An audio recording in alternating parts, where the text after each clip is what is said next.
16절과 17절 말씀입니다. 신약성경 172쪽에 있습니다. 제가 하나님의 말씀 읽어드립니다. 내가 아버지께 구하겠으니 그가 또 다른 보혜사를 너희에게 주사 영원토록 너희와 함께 있게 하리니 그는 진리의 영이라 세상은 등이 그를 받지 못하나니 이는 그를 보지도 못하고 알지도 못함이라. 그러나 너희는 그를 아나니 그는 너희와 함께 거하심이요 또 너희 속에 계시겠음이라. 아멘. 20년 전에 나왔던 드라마의 한 대목입니다. 파리의 연인이라고 하는 그 드라마 속에 이 안에 너 있다라고 하는 대사가 한참 유행을 했던 적이 있습니다. 지금도 그 패러디해서 여러 모양으로 등장을 하곤 하는데, 이동건 씨가 이 대본을 처음 받아들고 세상에 이런 말이 어딨냐, 이 현실 속에서는 불가능한 대사다, 작가가 너무 이상향으로 썼다, 그래서 이 대사를 어떻게 바꾸면 좋을까 고민하고 연습해보고 하다가 다른 대사가 생각이 나질 않아서 그냥 했답니다. 근데 자기 딴에는, 이동건 씨 입장에서는 내가 가장 실패한 대사다, 가장 잘 못했다라고 이야기를 합니다. 그걸 어느 프로에 나와서 작년인가 그 고백을 하더라고요. 그런데 알고 보면 이 대사는 그 작가가 제일 처음 쓴 게 아니라 성경에 이미 나와 있지요. 예수님이 오래전에 내 안에 내가 있다라고 말씀하시면서 이미 사용한 문장입니다. 그것을 작가가 토시 하나 바꿔가지고 대사로 만들어 놓은 겁니다. 하나님의 사랑 표현, 예수님은 제자들에 대한 생각, 또 교회에 대한 생각, 자기 백성을 향한 생각으로 가득하셨습니다. 그래서 승천 이후에 남겨질 사람들을 향해서 내가 너희를 고아와 같이 버려두지 않겠다라고 오늘 본문 바로 뒤에 18절에서 이야기하십니다. 하나님은 공허한 세상 가운데에 말씀으로 가득 채우시면서 천지를 창조하셨습니다. 죄로 가득한 세상을 물로 심판하기도 하셨지만 하나님이 없어서, 하나님을 알지 못해서 어긋난 길로 가는 그 인간들을 위해서 친히 사람의 몸을 입고 이 땅에 오셨습니다. 하나님은 우리의 공허함이 무엇인지 누구보다 잘 아십니다. 그래서 하나님의 창조는 그 공허함을 채워가는 선한 역사입니다. 더불어 예수님은 승천한 이후에 제자들이 당할 고난과 교회가 당할 핍박이, 그리고 그 가운데서 제자들이 얼마나 힘겹게 살아가야 되는지를 아셨습니다. 세상은 제자들이나 혹은 저와 여러분을 용납하지 않습니다. 오히려 별종 취급하고 따돌리고 외면할 뿐만 아니라 자신들이 가지고 있는 기준과 다르기 때문에 불순한 의도로 덤벼들기도 합니다. 그런 제자들, 그런 교회를 예수님은 외롭게 남겨두지 않겠다라고 하시면서 말씀하시는 것이 보혜사 성령을 너에게 보내주겠다라고 하십니다. 오늘 16절은 이렇게 말합니다. 내가 아버지께 구하겠으니 그가 또 다른 보혜사를 너에게 주사 영원토록 너희와 함께 있게 하겠다라고 말씀하십니다. 보신 분도 계실 텐데요. 울지마 톤즈라고 하는 다큐멘터리가 있습니다. 내전이 한참인 아프리카의 남수단 톤즈라고 하는 마을에 갔던 이태석 신부님의 이야기를 담아 놓은 다큐멘터리입니다. 이 신부님은 47살 나이로 암과 투병하다가 2010년에 선종했습니다. 그 신부님이 톤즈라고 하는 마을에서 아이들을 바라봅니다. 언젠가 나는 이 마을을 떠나게 될 터인데 이곳에서 나의 마음으로 이 마을을 돌볼 사람들을, 또 그런 아이들이 필요함을 보았습니다. 그래서 여러 사역 중에 학교에 교육사역을 하면서 거기 밴드부를 하나 만들었는데 밴드부에 있던 아이들 중에 2명에게 눈이 갑니다. 이 아이들이면 충분히 내가 하던 이 사역을 그대로 이어갈 수 있겠다. 그래서 그 아이들에게 한국에서 의학 공부할 것을 권했다고 합니다. 그 중에 한 아이가 당시에 중학교 4학년, 우리로 치면 고등학교 1학년 학생이었던 토마스 타반 어콧이라고 하는 학생입니다. 이 학생이 한국이라고 하는 나라, 아프리카 그 오지에서 한국이라는 나라로 새로 가야 되고 외국어를 배워야 되고 또 그 배운 것을 가지고 의학 공부를 새롭게 하고 의학 언어를 배워야 되고 쉽지 않은 과정이겠지요. 그런데 지금 한국에서 외과 전공이 1년 차를 지나고 있습니다. 이 토마스 씨가 학생이었지요. 지금은 이제 의사인데 한국에서는 비교적 쉽게 치료하는 맹장, 탈장. 그런데 톤주에서는 맹장만 걸려도 죽습니다. 병원이 너무 멀어서. 탈장, 그것도 죽음입니다. 그래서 내가 고국의 사람들을 위해서 외과의를 지원했습니다. 그리고 이제 이 과정이 다 끝나고 나면 톤주에 돌아가서 그곳에 병원 씨앗을 심겠습니다. 몇 발자국만 걸어가면 병원이 나타나는 한국과 다르게 톤주는 그 병원이 없습니다. 그래서 우리 마을에 곳곳에 병원을 심으려고 돌아 할 겁니다. 이태석 신부의 사역뿐만이 아니라 그의 제자들의 이야기를 TV에서 보면서 그 모습이 마치 성령의 사역, 성령이 우리와 함께하는 사역이 아닌가 생각하게 되었습니다. 이 신부님의 사역의 봉사를 넘어서 제자들에게 그 마음이 전해지고 지금도 이어지고 있기 때문에 그렇습니다. 그런 면에서 성령은 우리와 함께 하시면서 예수를 기억하게 하고 예수로 감동받은 그 제자들이 또 그 제자들이 계속해서 하나님 나라 사역을 이어가는 것, 그것이 오늘 우리의 모습이어야 할 겁니다. 공허하다라고 하는 것은 사실 우리 본연의 모습입니다. 하나님은 그 공허함 속에서 우리를 창조하셨기 때문에 그렇습니다. 그 공허함 속으로 빛으로 오셨고 빛으로 우리를 채우기를 원하셨습니다. 그런데 우리가 살아가는 세상은 계속 우리를 외롭게 만듭니다. 사람 때문에 외롭고 상황 때문에 외롭고 형편 때문에 외롭습니다. 그곳에 성령님이 찾아와 주십니다. 그리고 더 이상 우리가 외로운 자가 아니라 전능하신 하나님이 함께하는 고귀한 자임을 알게 하시려고 와주셨습니다. 보혜사 성령님은 지금 여러분 안에서 당신이 얼마나 고귀한 사람인지 그것을 알려주시는 분, 그분이 성령 하나님이십니다. 그 하나님과 함께함으로 나의 존재를 다시 한번 돌아볼 수 있는 이 아침 되시기를 바랍니다. 하나님의 또 다른 사랑 표현입니다. 보혜사를 보내주신 하나님의 마음은 사랑의 마음을 알게 하시는 겁니다. 사랑의 마음으로 오신 성령님이 어떤 분이고 어떤 사역을 하실까요? 그분은 지금 여기 계십니다. 우리와 함께하고 계십니다. 그분은 능력자이시고 치유자이시고 상담가이시고 생명이십니다. 그런데 우리는 그 성령을 너무 자주 오해합니다. 제일 큰 오해는 성령 받아라라고 하면서 성령을 무슨 에너지나 혹은 물건 취급하는 그런 경우일 겁니다. 또 다른 오해는 성령을 받으면 뭔가 외적으로 내가 해야 된다라고 하는 강박에 사로잡히는 것입니다. 성령이 임하면 방언해야 되고 병 고치고 예언하고 뭔가 외적으로 기능이 나타나야 기능인이 되어야 성령 받은 줄 아는 착각입니다. 성령은 인격입니다. 에너지가 아니라 힘이 아니라 인격 그 자체입니다. 차를 운전하다가 기름이 떨어지면 주유소에 들어서 기름을 넣어야지요. 성령은 우리 신앙생활 하다가 보충해야 되는 기름이 아닙니다. 성령 그런 에너지가 아닙니다. 차량의 계기판에 있는 바늘처럼 지금은 성령이 떨어져 있고 어느 때는 이게 올라가 있고 그런 것 아닙니다. 아내와 함께 한다, 남편과 함께 한다, 그거 어떻게 알 수 있습니까? 솔로일 때는 내 하고 싶은 대로 하면 됩니다. 내가 계획 세우고 내가 원하는 곳 가고 내가 원하는 것 먹고 내가 원하는 때 들어가고 나가고 잠을 잡니다. 그런데 결혼을 하고 부부가 되고 아이가 생기면 달라집니다.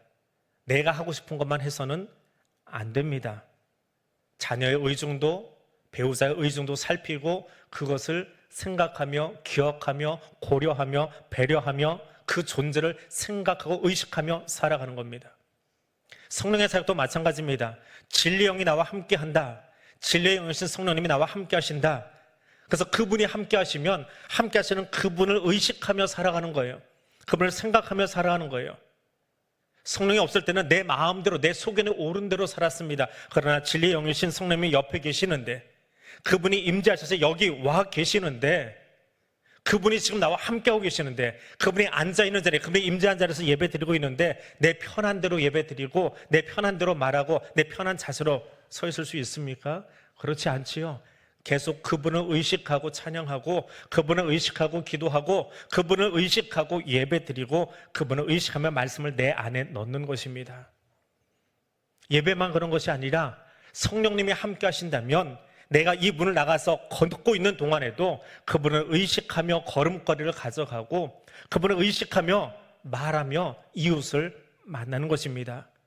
부부가 가족을 존중하고 자녀를 존중하고 그를 의식하며 사는 것처럼 성령님이 이 안에 오셔서 우리와 함께 하시면 성령님 때문에, 성령님을 통해서 하나님을 의식하고 하나님을 기억하고 예수 사랑을 기억하고 살아가는 것입니다. 그것이 성령 충만한 삶입니다. 성령 충만한 삶은 매 순간을 하나님이 원하시는 곳으로 살아갈 수밖에 없습니다. 진리이신 성령님, 여기 오셔서 지금 뭐하고 계십니까? 진리가 무엇인지, 진리이신 하나님이 누구신지, 예수님이 누구신지 우리에게 알려주십니다. 설교를 듣다가, 간증을 듣다가, 말씀을 보다가, 찬양을 듣다가 가슴이 뭉클해지고 눈물이 납니다. 아, 저런 인생도 있구나. 저렇게 찬양하는구나. 난 참 생각 없이 살았구나. 애통해하고, 나도 저런 열매를 맺어야 되는데, 나도 저런 찬양을 해야 되는데, 나도 저 말씀 속에 사람처럼 살아야 되는데 마음에 울림이 있습니다. 그것은 단지 내가 감성적인 사람이어서, MBTI의 F라서 그런 거 아니에요. 성령님이 내 안에서 울림을 주시기 때문에, 그 말씀을 통해서, 찬양을 통해서 성령님의 감동을 주시기에 우리 안에 눈물이 나고 우리 안에 감사가 나오고 우리 입술이 성령의 인도하심 속에 아멘이라고 소리를 낼 수밖에 없는 것입니다. 진리이신 성령님이 뭐 하신다고요? 내가 누군지 알려줄게. 성부 하나님이 지금 뭐 하시는 분인지 알려줄게. 진리이신 그분이 거짓된 세상 속에서 자녀된 너희들이 어떻게 살아갈지를 알려줄게. 그걸 알려주시는 분이에요. 그래서 우리로 하여금 이 땅 가운데서 완성된 그리스도인으로 살아가도록 인도해 주시는 분, 그것이 성령 충만한 삶입니다. 그럼 성령과 함께 하십니까? 성령 충만함으로 사십니까? 그러면 멀리가 아니라, 저 멀리가 아니라, 아프리카 희망봉이 아니라 여러분 방석 옆자리에 있는 사람에게 성령이 함께한 그 모습과 눈동자를 보여주십시오. 그것이 성령 충만한 겁니다.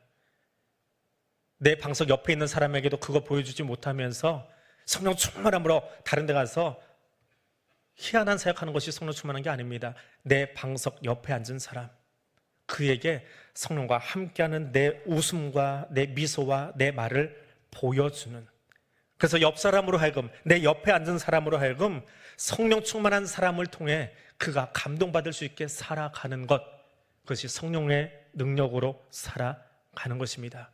오늘 그 삶을 살아가는 저와 여러분 될 수 있기를 원합니다.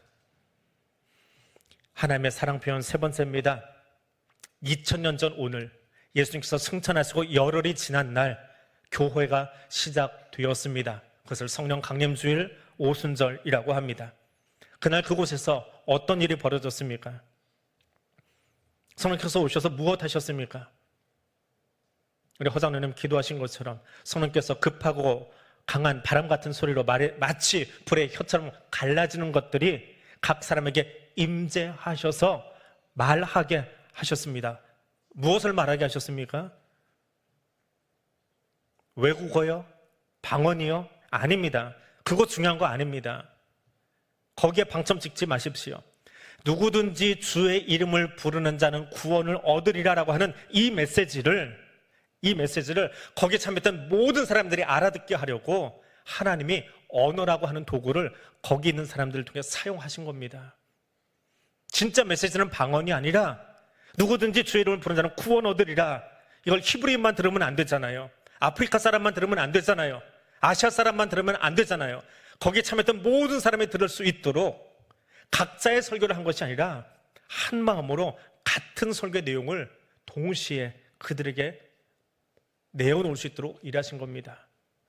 베드로는 히브리어로 했습니다. 아람어로 했을 거예요. 당시에 주요 언어가 그들에게는 아람어였으니까요. 그러면 그 사람은 성령 체험 못한 거네요. 구브로의 언어를 해야 되고 헬라어의 언어를 해야 되고 튀르키 언어를 해야 성령 체험한 건가요? 그렇지 않아요. 그들의 마음이 어디에 가 있느냐라고 하는 거예요. 예수 그리스도 그분을 전하기 위해서 하나님이 그들의 입술을 언어를 사용하신 겁니다. 성령이 임하시면 어떤 일이 일어난다고요? 진리가 무엇인지, 하나님이 누구신지, 하나님께서 어떤 큰 일을 행하셨는지 알도록 마음과 생각을, 내가 원하는 내가 좋은 설교를 하는 것이 아니라 하나님의 그 자리에서 한 마음으로 한 설교를 모든 사람이 들을 수 있도록 일하시는 거예요. 성령이 임하면 쓰러지는 거 아닙니다. 그것이 성령 충만한 거 아니에요. 교회 프로그램을 소개하기 전에는 먼저 가서 이렇게 미리 보고 또 살피기도 합니다. 예전에 성령 집회라고 모임에 참석한 적이 있습니다. 우리 교단에서 좀 금하는 프로그램인데 그 금지령이 떨어지기 전에 이게 어떤 프로그램인가 미리 좀 살펴봐 놓아야 하겠기에 가본 적이 있습니다. 그 자리에 성령 집회라고 하니까 암으로 고생하던 한 선배님이 부부가 같이 그 집회에 참석을 하셨어요. 치유기도 시간이 되었습니다. 암호하는 분들 앞으로 나오시라고 하니까 이제 그 선배님 부부도 앞으로 나갔습니다. 형수님이 앞에 서셨어요. 목사님이 그 형수님 이마에다가 손을 대고 기도를 했습니다. 기도를 하고 집회가 다 끝나고 밖으로 나와서 선배님을 만났어요.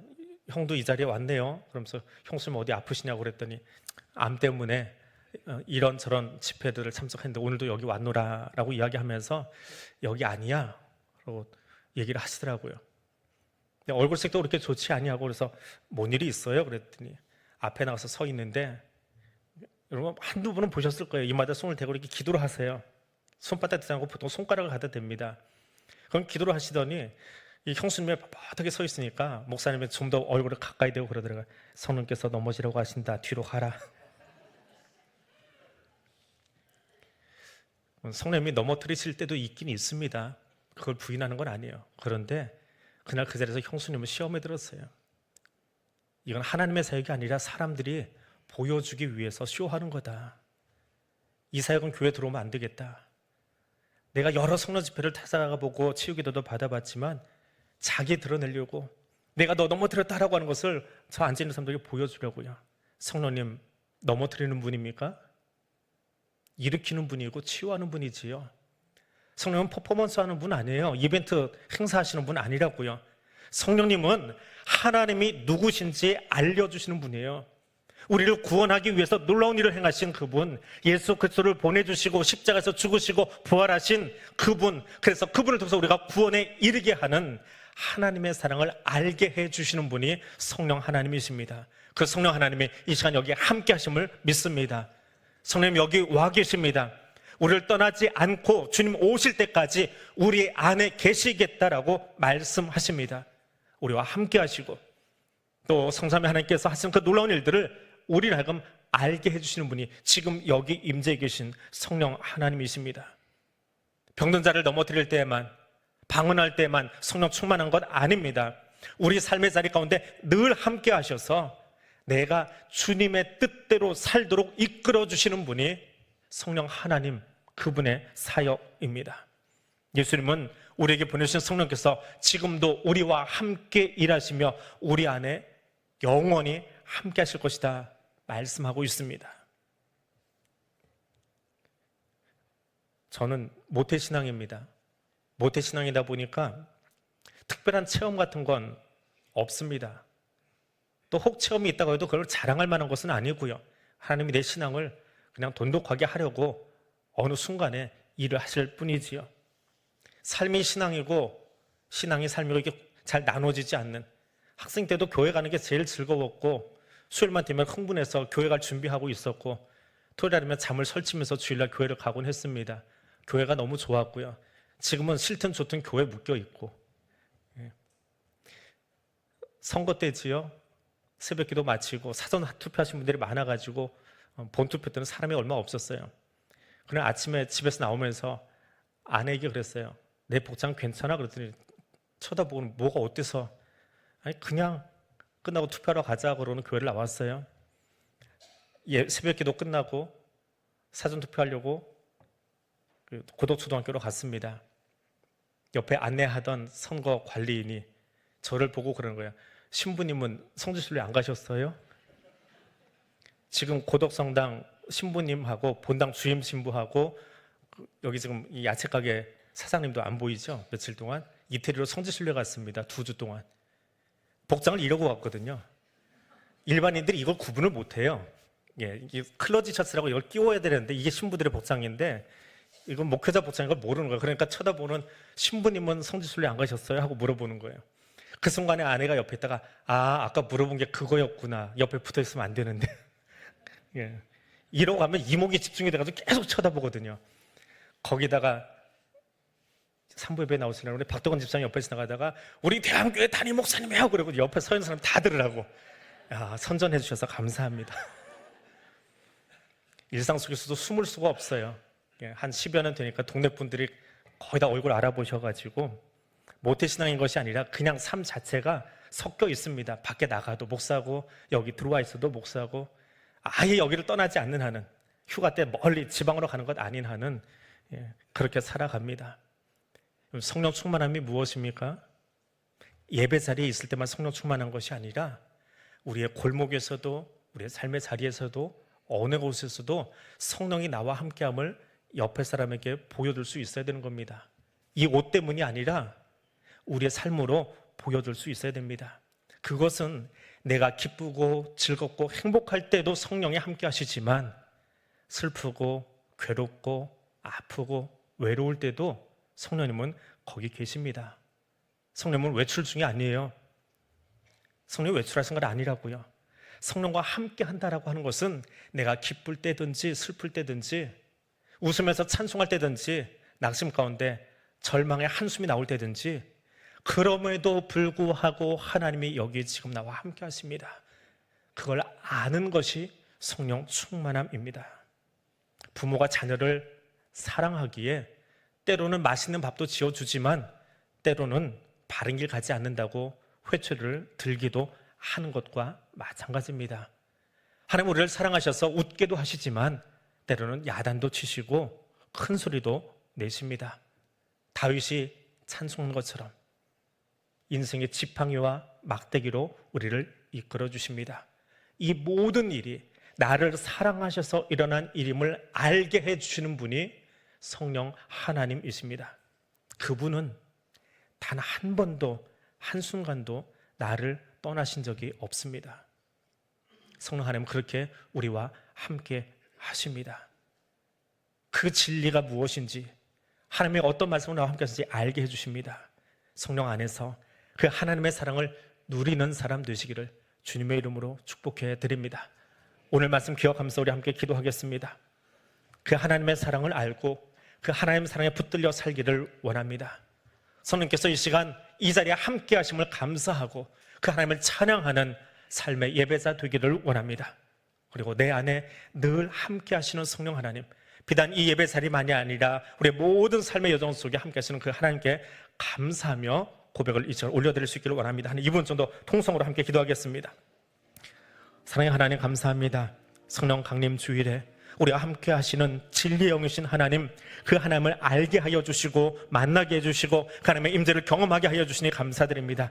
특별히 성령 강림 주일 세상의 모든 일들을 뒤로 하고 오직 하나님 만나고 싶어서 하나님과 함께하고 싶어서 그 말씀으로 나의 가슴을 채우고 싶어서 여기에 달려나온 사랑하는 제 백성들 가운데 주님 동행하여 주시기를 원합니다. 주님 함께해 주시기를 원합니다. 성령님 이 자리에서 우리 가운데 임재하여 주셔서 우리를 붙들어 주셔서 하나님 사랑 알게 해주시고 그 사랑에 붙들려 살아가는 사람들 될 수 있도록 인도하여 주옵소서. 하나님께서 함께 하심을 감사합니다. 함께 하심에 감사함으로 우리 입술에 찬양이 그치지 아니하도록 하나님 우리의 입술에 찬송을 받아주시고 그 찬송이 주께 연락될 수 있도록 하나님 함께하여 주옵소서. 내 아내들 함께 하시는 성령 하나님, 여기 예배 자리만이 아니라 이제 예배를 마치고 이로써 우리의 삶에서 나아갈 때에 나간 그곳에서 우리의 골목에서 우리의 가정에서 우리의 기업에서 살아계신 하나님, 내 안에 계신 하나님, 성령을 모신 성도로서의 삶을 살아가는 우리들 가운데 우리 입술을 통해서 우리의 눈을 통해서 우리의 발걸음을 통해서 예수 알지 못하는 사람들에게 그 성령님을 전할 수 있는, 그 하나님의 사랑을 전할 수 있는, 예수 십자가 사랑을 보여줄 수 있는 예수의 사람들 되도록 성령님 우리와 함께하여 주옵소서. 하나님 감사합니다. 말씀을 통해 하나님의 사랑 표현을 듣게 하시니 감사합니다. 말씀 속에서 하나님의 사랑을 더 깊이 알게 하시니 감사합니다. 놀라운 주의 사랑이 오늘 내 안에 계속하여 머물러 있음에 감사합니다. 사랑이신 하나님께서 성령으로 동행하시며 하나님을 알게 하시며 우리와 함께 하심을 믿습니다. 그 사랑에 붙들린 성도들이 여기 있습니다. 그 사랑에 감격한 예배자들이 여기 있습니다. 그 사랑으로 충만한 주의 증인들이 여기 일어섭니다. 우리의 삶을 통하여 성령의 일하심이 열방 가운데 드러나게 하옵소서. 우리 안에 계신 성령께서 이 일을 이루어 주심을 믿고 감사하며 예수님 이름으로 기도드립니다. 아멘.